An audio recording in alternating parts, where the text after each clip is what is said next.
Constitutional attorney Chris Ann Hall put it very well. Liberty requires sacrifice. It requires sacrifice. And nothing good is ever obtained without true sacrifice. And if we do not sacrifice today, our children will pay for it with their blood. This has been proven throughout history over and over and over again.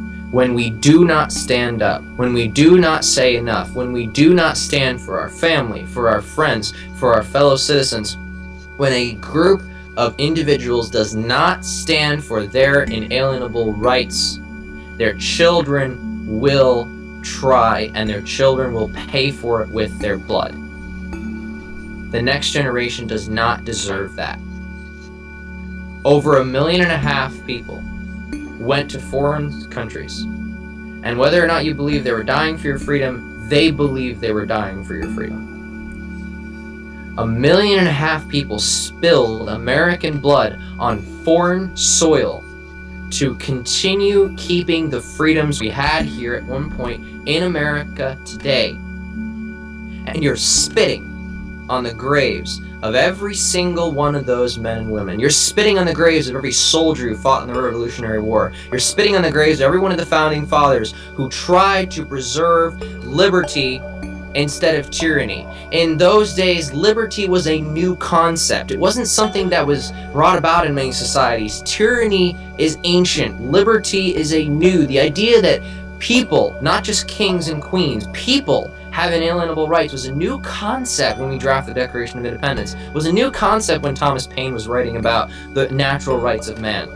And as one of our founding fathers once famously said, "If there be trouble, let it be in my day, so that my children can live in peace."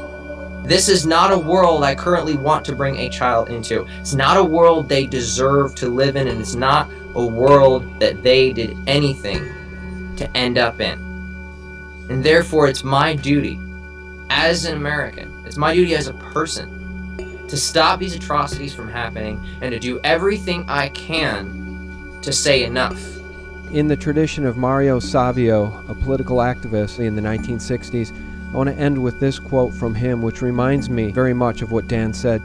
"There's a time when the operation of the machine becomes so odious, makes you so sick at heart that you can't take part. You can't even passively take part. And you've got to put your bodies upon the gears and upon the wheels, upon the levers, upon all the apparatus, and you've got to make it stop. And you've got to indicate to the people who run it, to the people who own it, that unless you're free, the machine will be prevented from working at all." And that's what we need to do. We need to stand up, one and all, and throw our bodies and our minds and our souls against this evil system which is hell-bent on enslaving humanity. That's why I do this. Our next generation didn't deserve it, and our soldiers didn't fight for it.